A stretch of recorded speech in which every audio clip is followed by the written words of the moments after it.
배변 습관이 잘못 들여서 아이들이 만성 변비에 시달리는 경우도 있습니다. 보통 이런 아이들 같은 경우에 변을 보는데 약간 두려움이 있습니다. 그쵸. 아무래도 이게 아팠으니까. 그러니까요. 한번 변이 안 아프게 쑥 한 번만 나오면 거기에 대한 거부감이 딱 없어지거든요. 그러면 해결이 되는 겁니다.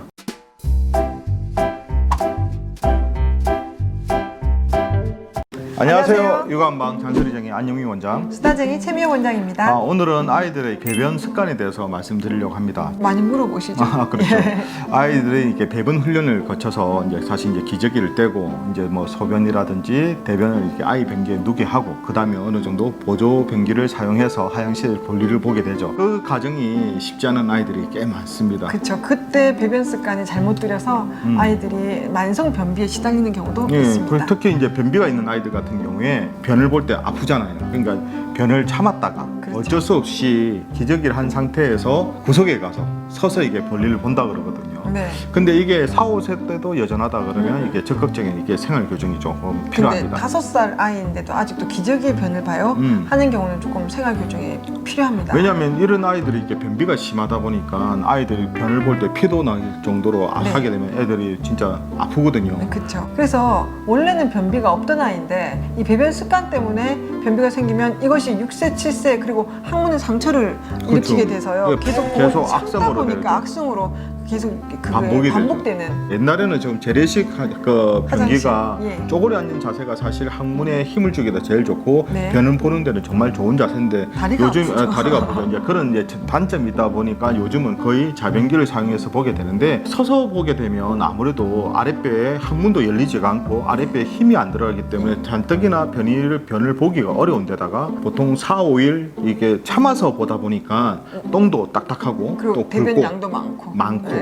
그러다 보면 아이가 점점 더 힘들어서 애가 진짜 심한 경우는 울고 이게 보채는 경우가 많단 말이에요. 맞아요. 그런 아이들이 한 번씩 종종 한의원에 와서 변비로 오는데 사실 습관의 문제거든요. 그렇죠. 네. 제가 이제 몇 가지 팁을 어머니들한테 이렇게 말씀을 드리는데 첫 번째는 이게 보조 변기를 쓰실 때 반드시 이게 다리가 닿는 보조 받침대가 있어야 됩니다. 네. 왜냐하면 다리가 그 받침대에 있어야지만 아랫배에 힘이 제대로 그렇죠. 들어갑니다. 네. 근데 다리가 뜬 상태가 되게 되면 아랫배에 힘이 안 들어 변을 제대로 볼 수가 없어요. 네. 보통 이런 아이들 같은 경우에 변을 보는데 그러니까 두려움이 있습니다. 그쵸. 아무래도 이게 아팠으니까. 그러니까요. 그래서 어머니들한테 꼭 아이들 이렇게 배변하기 전에 배변과 관련된 동화책을 같이 한번 읽어보시라. 그렇죠. 어릴 때부터 배변 습관 잡을 때 같은 내용의 동화를 조금 계속 반복적으로 읽어주시는 것도 상당히 두려움을 없애는 데 도움이 됩니다. 저희 아이들도 저희가 배변 훈련 습관 잡을 때 저 동화책 같이 봤거든요. 그쵸. 그래서 생각보다 그런 동화책이 정말 많습니다.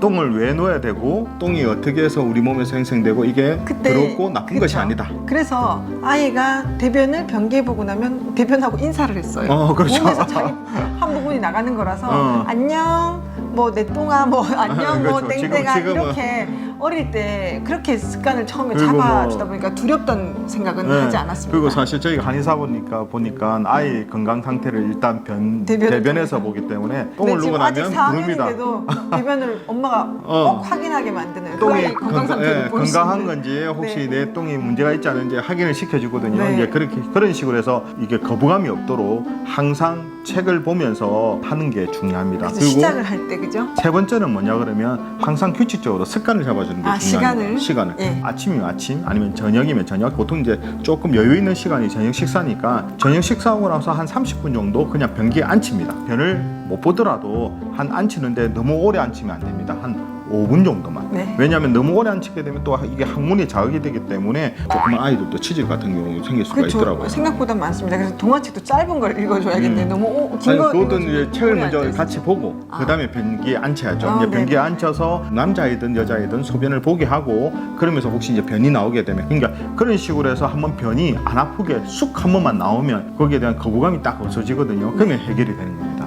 그래서 아프지 않게 대변 볼 때는 좌욕이라고 그러죠. 항문을 좀 따뜻하게 만들어주는 게 도움이 돼서 한번 목욕할 때 욕조에 항문을 좀 담가 놓는 것도 그건 더 작은 아이들 네, 그러니까 보통 한 2돌, 3돌 되는 아이들 같은 경우에 그런 식으로 하는 게 많이 도움이 됩니다. 먹거리 같은 경우에 저희가 좀 한의원에서 많이 권해드리는 게 푸른입니다. 네, 안 원장님 네, 많이 권해드립니다. 푸른. 갈아서 아이들한테 조금 문제가 되긴 하지만 양에 비해서 식이섬유량이 정말 많은 게 푸른이거든요. 네. 그래서 한 두 알 정도를 가위로 썰어서 네. 이게 요플레 같이 섞어버리게 되면 딱 식감이 딱 젤리 식감이거든요. 애기들 좋아하는. 네네네. 사실 그냥 먹으려면 이게 끈적끈적하고 식감이랑 색깔이 좀 이상해서 애들 좀 싫어합니다. 요플레 섞으니까 먹죠. 음. 맞아요. 그리고 저도 하나 오늘 알려드리겠습니다. 안원장님 풀은 저는 올리브유입니다. 올리브유는 그냥 장애만에 작용하는 게 아니라 위산 분비를 약간 억제시켜서 대변이 위에 문제인 아이들이 아무리 식이섬유를 먹어도 안 되는 아이들이 있거든요. 그렇죠. 그래서 2스푼 정도. 뭐 올리브유는 뭐 식물성 오메가3도 그렇죠. 되고 하니까 몸에도 정말 좋거든요. 네, 엑스트라 그것도 벌진으로 좋겠네요. 사서 그냥은 먹지 않을 거예요. 냄새나 그 맛 때문에 힘들죠. 요플레에 섞어서 먹는 것도 변비 아이들한테 도움이 되니까요. 푸른 또는 하고 올리브유 이 두 가지를 좀 애용해 보시면 좋겠습니다. 자, 오늘 여러 가지 생활 교정을 위한 팁을 알려 드렸거든요. 한번 활용을 해 보셨으면 정말 좋겠습니다. 이처럼 궁금한 육아 정보는 언제든지 댓글 달아주시면 준비해 보도록 하겠습니다. 우리 아이들을 위한 잔소리쟁이 안유미 원장, 수다쟁이 최미혁 원장이었습니다. 좋아요와 구독하기도 잊지 마시고요. 다음 영상에도 만나 뵙겠습니다. 육아는 한방. 한방.